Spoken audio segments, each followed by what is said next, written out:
செய்தியை பார்த்து வருகிறோம். இன்றைக்குள் காங்கிரஸ் முடிவை தெரிவிக்கும் என கூறப்பட்டிருக்கும் நிலையில் திமுக கெடு விதித்திருப்பதாக கூறப்படுகிறது. காங்கிரஸ் திமுக கூட்டணி குறித்து என்ன முடிவு எடுக்கப் போகிறார்கள் என்ற எதிர்பார்ப்பு நிலவி வரக்கூடிய சூழலில் இது தொடர்பாக பகிர்ந்து கொள்வதற்காக நெறியாளர் தேவப்பிரியன் இணைந்திருக்கிறார். தேவப்பிரியன், நீங்கள் தொடரலாம். நன்றி லாவண்யா.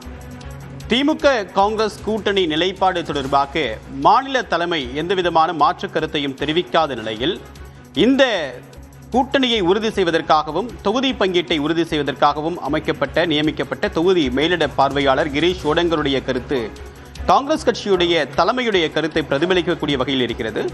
திமுக 25 தொகுதிகளை ஒதுக்க முன்வந்திருக்கிறது. ஆனால் கூடுதல் தொகுதிகளை கேட்டும் மற்ற சில நிபந்தனைகளை முன்வைத்தும் திமுக மீது திமுக கொடுக்க முன்வந்திருக்கக்கூடிய தொகுதிகளுடைய எண்ணிக்கை தங்களுக்கு ஏற்புடையதாக இல்லை என்ற ஒரு மாற்று கருத்தை காங்கிரஸ் மேலிடம் தெரிவித்திருக்கிறது. இதன் மூலமாக நாளை மறுநாள் மாநிலங்களவை உறுப்பினருக்கான தேர்தலுக்கான மனு தாக்கல் என்பது நிறைவடைய இருக்கக்கூடிய நிலையில் இன்றைக்குள்ளாக அந்த முடிவை தெரிவிக்க வேண்டும் என்று கெடு விதிக்கப்பட்டிருப்பதாக தெரிகிறது காங்கிரஸ் கட்சிக்கு.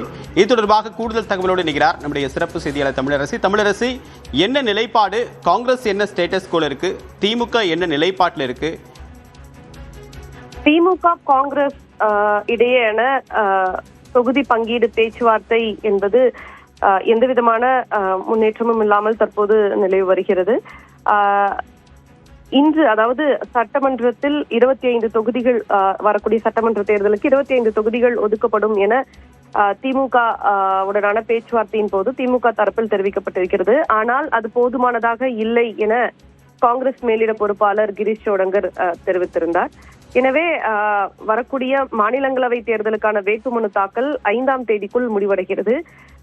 எனவே திமுக இன்றைக்குள் காங்கிரஸ் தனது நிலைப்பாட்டை தெரிவிக்க வேண்டும் என கெடு விதித்திருக்கிறது. இந்த நிலையில தற்போது தொடர்ந்து காங்கிரஸ் தரப்பில் 35 தொகுதிகளையாவது கொடுக்க வேண்டும் என்று வலியுறுத்தி வருகிறது.